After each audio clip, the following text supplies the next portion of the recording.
norteamericano de los atentados del 11 de septiembre de hace 10 años, y las consecuencias sociales y políticas internas, ¿no?, en Estados Unidos. ¿Cómo? Claro, que las consecuencias sociales que provocó el atentado y la respuesta militarista al atentado tiene también consecuencias sociales internas muy serias para la población estadounidense y sobre todo para los inmigrantes, ¿no? Vos fijate que un mes y medio después de los atentados, el Congreso de Estados Unidos aprobó la Patriot Act, o sea, la ley patriota, y Bush la sancionó de inmediato, cosa que no todo es tan rápido, pero Bush la aprobó y inmediatamente la puso en marcha, y el Congreso quedó totalmente subordinado al Poder Ejecutivo en Estados Unidos, porque le aprobaron con la ley Patriot superpoderes tan importantes que vulneraron todos los derechos civiles, inclusive vulneraron la ley del debido proceso, es decir, casi anularon la ley del debido proceso.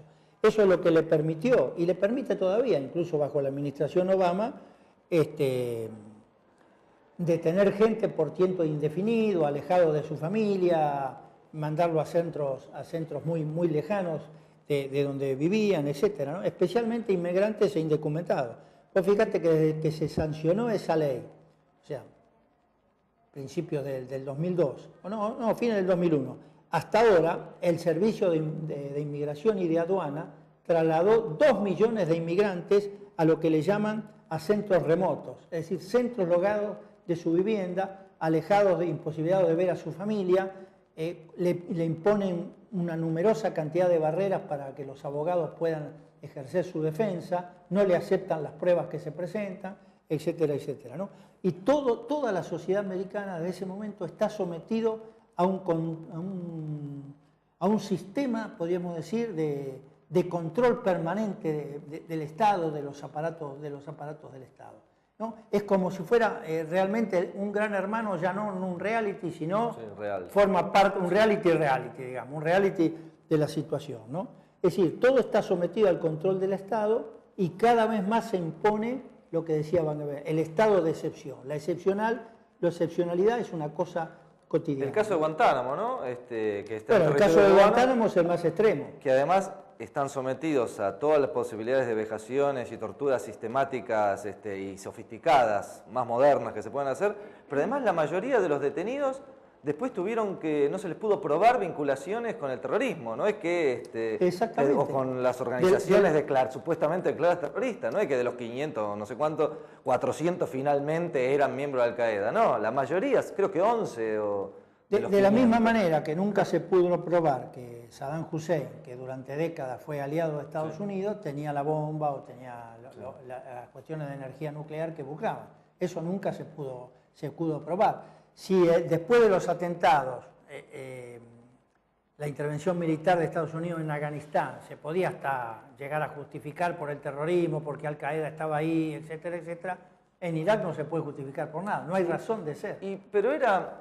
Digamos, a mí me sorprende algo, ¿no? Porque por más que Estados Unidos lo manejó con una convicción muy fuerte, acá hay armas de destrucción masiva, pero era claro que Irak, después de 10 años de bloqueo, tenía una fuerza militar prácticamente reducida como para considerarse algún tipo de amenaza, entre comillas, para la región o para el mundo, ¿no? Sí, y además Saddam Hussein había sido claramente un enemigo, o un adversario de lo que se llama hoy el terrorismo, o de los fundamentalismos, de esas cosas. Confrontaba con Irán. Por eso fue socio de Estados Unidos durante mucho tiempo, ¿no? Durante mucho tiempo.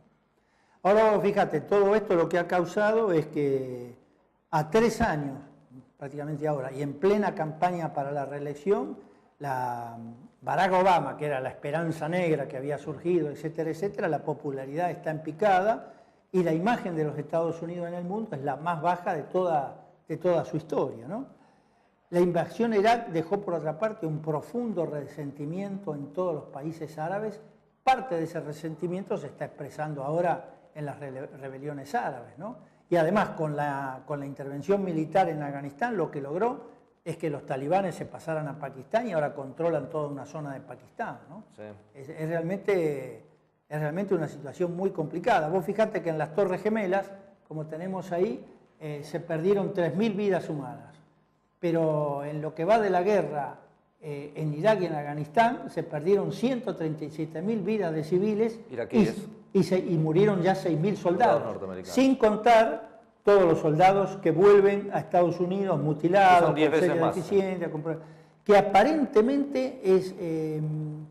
Aparentemente la proporción entre muertos y accidentados graves es mayor en esta guerra que en Vietnam. Claro, eso tiene que ver con dos razones. Primero, el tipo de arma que usaron Claro, la insurgencia iraquí, y por otro, que ahora los soldados tienen, los soldados de la Infantería Marina Norteamericana, el ejército, andan con chalecos antibalas, entonces la mayoría de las heridas que se producen cuando los ametrallan son voladuras de brazos, de piernas. Exactamente. Aumenta mucho más el porcentaje de heridos, que en realidad a la larga es un trauma mayor para la sociedad, ¿no? No, y aumenta el costo, porque vos fijate, ahí lo tenemos, el costo de la guerra de Irak, si uno toma en cuenta el armamento utilizado, más el endeudamiento que hubo para sostener la guerra, los intereses de ese endeudamiento, más el costo que tienen todos los veteranos de guerra para atenderlo en la ciudad, está en el orden de los 4 billones de dólares, ¿no? Es una cifra extraordinaria. Sí.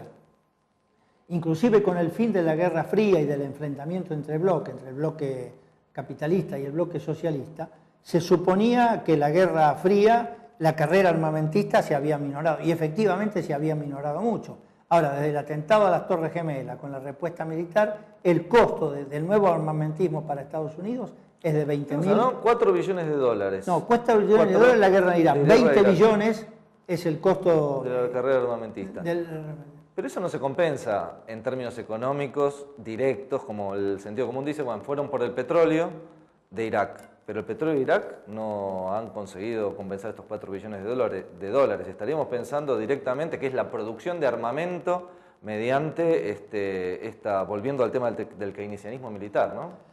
No, eso no solo también. El petróleo, me refiero. Pero al lo petróleo, que es cierto que este fuerte impacto del costo de la guerra ha hecho que Estados Unidos, que en el 2001 tenía superávit fiscal, ahora para enjuagar todos los déficits fiscales que año tras año le han llevado la nueva política impositiva de reducción de impuestos a los ricos, la política ofertista de Bush, más los gastos de los créditos de guerra, hoy tiene una deuda de casi 15 billones de dólares. Está relacionada con...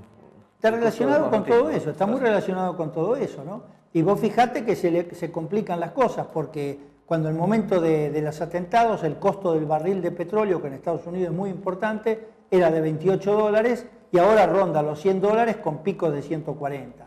Y se sabe que en Estados Unidos, cuando el barril de petróleo supera los 100 dólares, comienza a decaer la economía por el consumo, lo que significa. O sea que ahí encontraríamos otro socio también de estas aventuras militares de Estados Unidos, ¿no? Las grandes corporaciones petroleras, porque si bien la sociedad norteamericana se perjudica, pero las empresas que venden el petróleo a 140 dólares, supongo que... No, ganan. Seguro, y con la guerra se benefician todas las empresas, ¿no? Los grandes, en la reconstrucción de Irak, los grandes negociados, había contratos que se firmaron antes de la invasión, es decir, ya se sabía lo que iban a hacer y lo que iban a tener que reconstruir. El vicepresidente de Bush, Cheney,